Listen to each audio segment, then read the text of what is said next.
Hey, thank you for tuning in, and I trust you're doing well. In 1 Samuel chapter number 28, we saw that Saul had become so desperate and fearful that he actually resorts to calling up a medium to have Samuel give him God's word. And it's,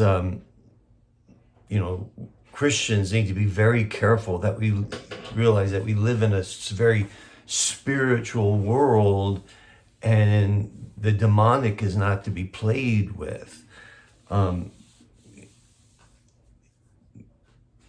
He was worried about going to battle because the Philistines had gathered in battle. And you as you read through these chapters, you see that it seems like around Israel, they're always dealing with one group of it or another, the Amalekites, because they had never wiped them completely out, or the Philistines, and they're coming back and forth against each other. David had fled for the safety of his own life because of Saul into one area that was controlled by the Philistines. And the Philistines were going to go to war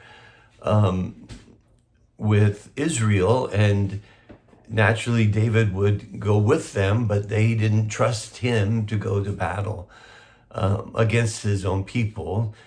And he got himself out of a mess only to come home and in chapter 29 find out that the Amalekites had been on a raiding party and taken all of his wives and all of the women and children of the camp.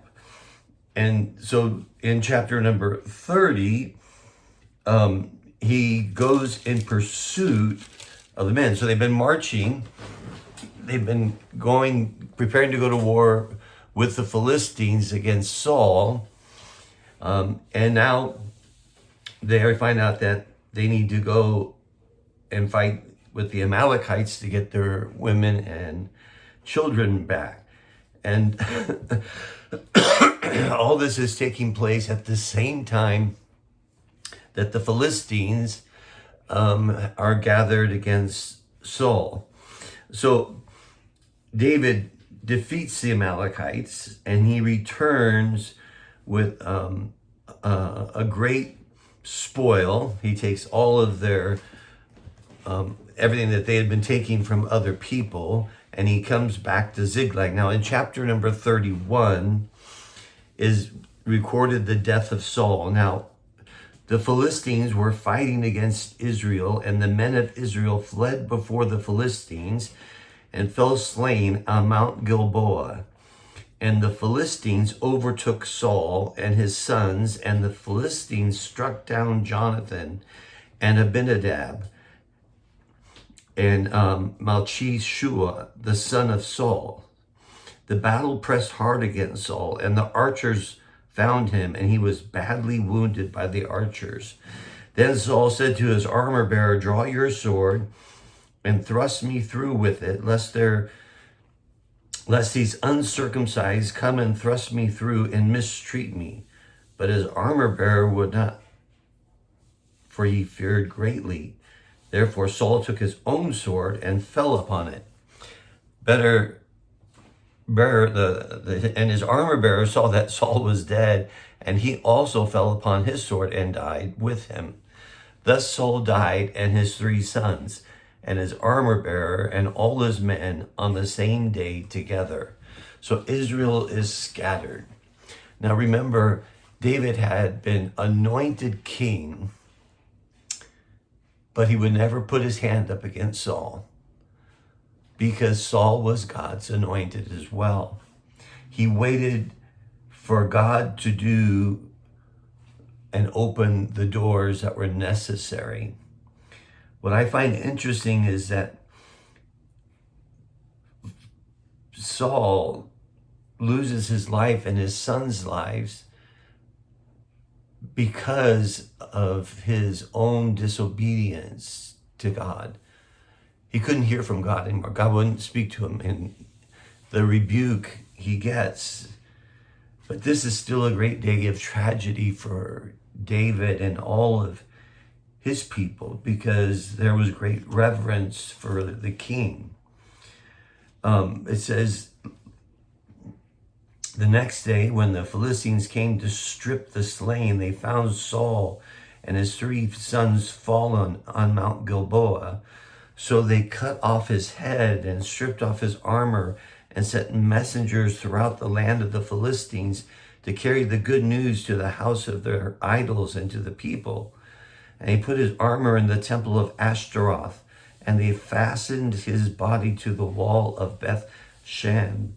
But when the inhabitants of Jabesh Gilead heard what the Philistines had done to Saul, all valiant men arose and went all night and took the body of Saul and the bodies of his sons from the wall of Beth Shan, and then came to Jabesh and burned them there. And they took their bodies and burned them under the tamarisk tree in Jabesh and fasted 7 days.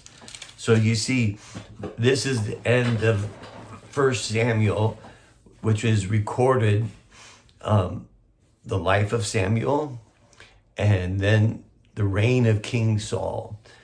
David's exploits will continue as you read through 2 Samuel and see how he becomes king. But the lesson I think we take away from it is God's timing is not always ours. God's promises are sure, but they're not always the day we get them. David learned to trust and wait on God. He fled from a man who had chosen evil and repaid his good for evil, and that hurts us. But David endured. He strengthened himself in the Lord. He found that God himself was his sufficiency. So as you're going through life and dealing with your battles, remember that he's always with you. He is your sufficiency. Hold on to his promises. His promises are sure, but they're not always on our schedule, but they are most certainly sure. So I hope that you'll take this and see all the things that we've seen in how David dealt with Saul, and realize that Saul did come to his end at the hand of the Philistines, and his son Jonathan, who David loved greatly, was also killed. The Philistines, they mutilated his body. They hung it out to be an example, a treasure. They sent his armor to their idols. But God is going to vindicate David and going to elevate him to the throne and be an agent in destroying the Philistines. So I hope you'll be encouraged to know that God is always with you and he fights for you. He is your sufficiency. Have a great day.